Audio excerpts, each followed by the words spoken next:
Alright guys, welcome back to another Dragon Ball Gekishin Squadra video. So today we're going to take a look at every single setting in the game. Now there is a couple of adjustments you should be making, and a few of them will probably instantly boost your gameplay experience and make you probably an even better player. So let's get into this.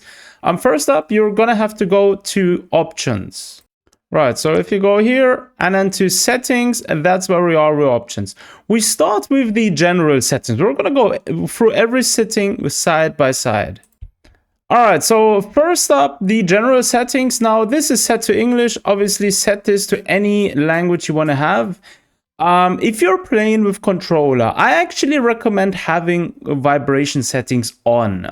Natively they're turned on as well. I would leave them on. They make it feel a bit more vibrant in the sense of the wording and actually make you have a better feel for the play while you're on the map. So definitely leave this one on.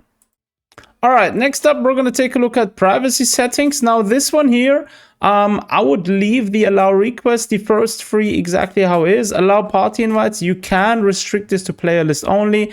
I keep it on. Sometimes I do get party invites from random people, so this is going to be nice. Show online status. If you're fond of having your online status being shown, then turn this off. Otherwise, leave it on. And the other three, I would leave them all on off. Now, the stream matching delay is probably the one you want to leave off, definitely. Otherwise, your matchups may take longer than you wish. All right, next up, audio. Now, I would highly recommend turn your music down, maybe to completely off. I keep it on 5. It is very annoying. Sometimes the music, if you have it on 100, it overtakes literally everything. So keep the music down. I personally have the master volume turned down to 60 as well, because some effects are actually a bit too loud. Battle announcements. Again, you can turn this even lower than your master volume because it's sometimes annoying. But just keep it at 100 if it doesn't bother you. It doesn't bother me personally, but yeah. All right, now video settings. Now I play on PC, I play also on PlayStation, and I play on phone. I play on every single platform. Now I'm on PC, I'm keeping it borderless. Why? Because sometimes I may want to switch out real quick. Resolution, obviously adjust this to whatever your specs are. Brightness, I'm keeping it to 50, which is pretty good. Screen shake, now I highly recommend turning this off if you're suffering from motion sickness, right? If that is something you frequently experience, then definitely turn this one off. It can get quite disgusting sometimes. Emphasis outline, leave this on. Enhanced color clarity. If you have difficulty with your color identifications and stuff, then definitely turn this on. You can choose between 3 different modes, or you can even create your custom mode. So definitely have a look at this.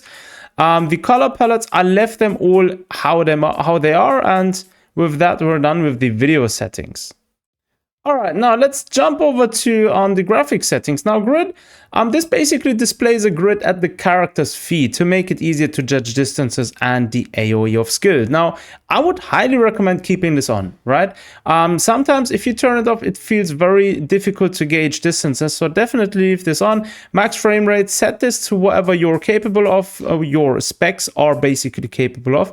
VSync, if the display looks corrupted, turning this on may fix the problem, right? So definitely try out with on and off. Data quality is all to highest and so forth. So definitely see if your system can handle all of this. Anti-aliasing, leave it on TWA. This basically displays smoother borders than FXAA, but will require higher system specs. If your system cannot handle this, then definitely go to FXAA, right? That is something you want to consider, right? This one will change to custom if you go to the FXAA. Motion blur, again, if you leave it on, hero movements appear dynamic. If you turn it off, they appear more clear. Yeah, I will keep it on dynamic. It gives a bit a more lively feel to when you're moving with your characters, right? Anisotropic filtering, now this one, I wouldn't really touch it whatsoever, just leave it the way it is. Volumetric fog, this basically adjusts the atmospheric display, right? Increasing the quality may decrease performance. If you have this on, you may have performance issues. So if your system cannot handle it, definitely turn this off. Bloom, again, something you may want to consider turning off depending on your system. I keep it on high. Screen space reflection, basically keeping this on will increase the quality, but may decrease performance. Again, one of those things you may want to turn off, and the same for SSGI. All right, battle. Now, damage healing amount is turned off on mine. It basically displays the damage dealt taken as well as the HP healed. You can turn this off if you want to have those numbers above your heads and stuff. I don't really want them, so I keep it on off. It's kind of annoying to have. EXP gained, keep this on, so you have always see the amount of EXP you have earned. Battle tips, you can turn this on and off depending. If you're fresh to the game, you may want to keep it off. I otherwise recommend turning this off because there is no real need for this if you're once seasoned in the game, right? Again, battle guide as well, something for the tutorial if you need advice during a battle. Something if you're playing a bit longer, then you don't really need this. All right, now controller settings. I usually play with controller, but sometimes I do play with mouse and keyboard, but usually with controller, right? This isn't a shooter game, so you don't really need to change anything with the dead zones, right? Lock to target, keep this on. Basically keep attacking the initial target with it. If you turn it off, you may change the target based on your priority level, right? You may want to play around with this. Semi-auto, if you turn this on to continue activating rush attacks after input, to cancel this, enter the command again. Perform any action aside from movement. So you're basically attacking automatically until you press the same button again, right? Prioritize all except enemy NPCs. Set priority for rush attack targets. Will prioritize targets that are not enemy NPCs, right? So if your opponent is coming towards you, you will prioritize him except the NPCs. And this one, priority condition. Now here, I definitely recommend the lowest total HP percentage, right? Because this one will essentially, if you're like, for example, in a bunch of a battle, you have like 3 opponents right around you and I don't know, maybe 2 or 3 NPCs, and you leave this on nearest, it may mess up your gameplay and let one of your opponents get away, right? If you leave it on lowest total HP percentage, you would always target the lowest total HP percentage enemy around you, right? Which may secure you a victory or a win depending on your situation, right?